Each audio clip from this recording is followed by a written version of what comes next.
and could be the first team to draft a non-quarterback.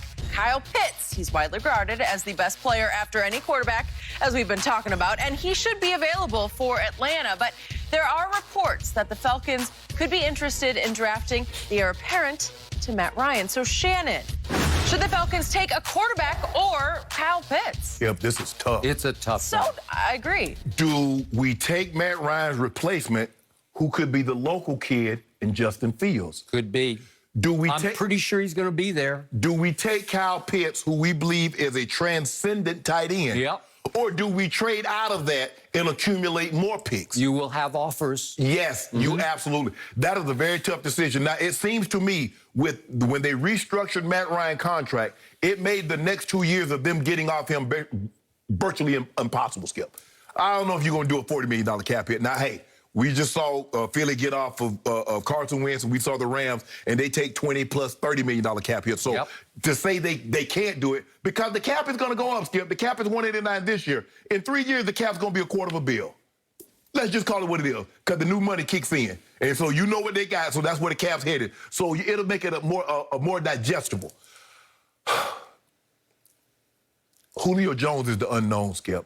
You hear their fielding calls for Julio because of that. You know, if they move on, it saves them $15.3 million. I'm looking at it like this. See, I'm going to take your philosophy. If I'm Atlanta, I keep Matt Ryan. I keep Julio, Cavalry, and I take Pitts, and I don't look back. I say, I will get into a scoring match with all of you. I know my defense is suspect, but I feel I can score a lot. Because you have to understand, Skip, Arthur Smith loved the two tight ends. Remember, he had Jonnu Smith and Furska. So I love Kyle Pitts. I think he's too good of a talent to pass up. I really do, Skip. And they need defense, but I don't think there's a defensive player where Parsons, without the off-field issues, probably would be worthy of going in the fourth spot because I believe he's that good. What I think they'll do, I believe they take Kyle Pitts. I don't believe they'll take a quarterback. I would, because Skip, $40 million cap hit next summer if you move on from Matt Ryan? No. They're taking Pitts. I say they take Pitts, pair him with Julio, Ridley, and they try to form what they have in Kansas City. Okay. I do not disagree with your final takeaway from this. I don't hate the idea of them going forward with Matt Ryan because even though, if you look at what's happened over the last 4 years, as you correctly predicted because you had inside information in 2016, he was the MVP. You did have inside information. And he led the NFL in QBR that year. He did. And his coordinator was Kyle Shanahan. And so maybe that's why, to some degree, that happened. And then Kyle Shanahan was gone to San Francisco, and you look at the QBRs for Matt Ryan over the last 4 years. He was 5th, 9th, 14th, and 16th. Well, 16th isn't all bad, but you can see there's some decline going on. There's some slippage. He is about to be 36 years of age. Tom Brady is going on 44 years of age. So again, he's so much younger than Brady, it's hard for me to say give up on Matt Ryan because I don't think it's quite time. And you look at his numbers, Skip, the dude got 55,000 yards passing. And maybe I got prisoner of the momented. It was week 15. It was the third to last game. So I'm watching my guy Brady play at Atlanta. And what did Matt Ryan do to the Tampa defense in the first half of that game? He threw for 235 and 2 touchdowns and no picks in the first half. And they led 17-0 at halftime. Of course, Brady came back in the second half and threw for 320 in the second half against a pass defense that was the 5th worst of all time. All time. The first worst of last year, but the 5th worst all time. Now, I got 2 of those guys on my team, and they're going to be my starting safety linebacker, right? Good luck. Good luck is correct. Okay, so I saw Matt Ryan do that to a really good Tampa defense. Maybe it hadn't quite crystallized yet for them. They hadn't quite taken off as they did finally at Washington and New Orleans and then at Lambeau. But it was highly impressive, and it was so impressive that I said, that guy's still really good. Yeah, he is. Okay? Kyle Pitts is transcendent. You just can't not take him. You will forever regret it. Now we get to the Julio dilemma, which is, you know, they've already shopped him because they already admitted.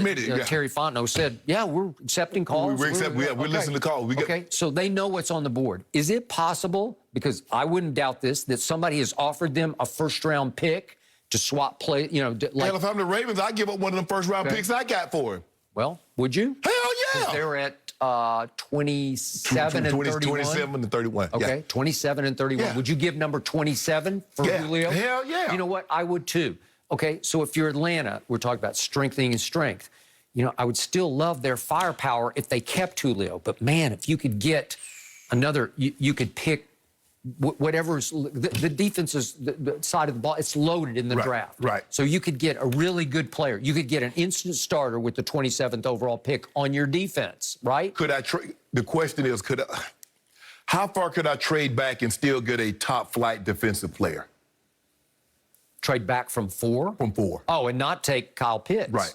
I just don't love that. I just don't think it's worth it because you'll forever regret that you didn't take Kyle Pitts.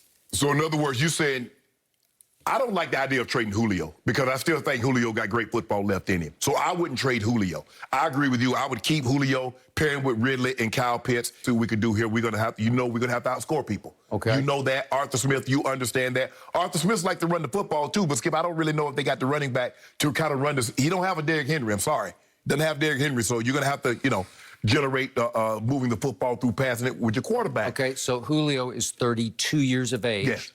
He's starting to be a little gimpier where he's got hamstring issues. Yes. Is he going to be slowly but surely a little worse, a little slower, a little more injury prone over the next 3 years? Because he's under contract for 3 more. Yeah, Skip, he might be a situation. You know who a guy had hamstring problems was Isaac Bruce. And basically, you got to limit his workload in practice and just hope he's ready to go come game time because you don't want him, Skip, you're not supposed to be as big as Julio and run that fast and generate that kind of force. So you're going to have hamstring issues. But I don't envy the spot that they're in because here's the thing, Skip. If you don't take a quarterback and one of these guys that you passed on turned out to be great, they're going to say, see, what the hell was Atlanta thinking? If you pass on Kyle Pitts, he turns out to be great. Damn, what the hell were you thinking? You trade Julio and he strings together 2 or 3 more great years. What the hell were you thinking? The 2 toughest decisions are coming back to back. The 49ers and the Falcons have the 2 toughest decisions in this draft, Skip. And it can be incredibly good or it can be incredibly bad because it all going to depend on how well Arthur Smith's head coaching career starts out. Because you make the right decision. Right. I remind you, they still have Calvin Ridley, who had a huge year. Yes. He had almost 1,400 yards receiving last year. I ain't taking Ridley over Julio. I like Calvin Ridley, too. No, but I'm saying he's there. Oh, yeah. You can fall back on that. And Russell Gage, he's pretty good. Yes. And Hayden Hurst can have his big game moments, right? Ooh-wee. Okay, so that's what you're looking at. You could keep Julio, but is he going to be more and more of an injury issue for you going forward? You owe against the cap 23.1, then 19.3 and 19.3 the next 2 years. Yeah, think about that. He missed 7 games. Even with the amount of games, Julio's probably missed the equivalent of a season and a half. And nobody through the first 10 years have caught more yards than Julio except Jerry. So just think about where he's been. The guy got 850, over 12,000 yards. Nobody in the history of the game has done that except Jerry. Yeah. Is he still that guy? He's still that dog. He's still I told you the other day, I think he has more left in his tank than A.J. Oh, yeah, there ain't no does. question about that for me. And yet I liked what the Cardinals did to acquire A.J. Green just to see what he's got left. Right. And he'll have a sort of Brady-esque rejuvenation. Well, I mean, the thing is now he's not the number one. They got D-Hop on one side. They got Christian Kirk that can take the top off down the middle of the field. So now he gets, now he's going to get the second corner or the third corner. But who...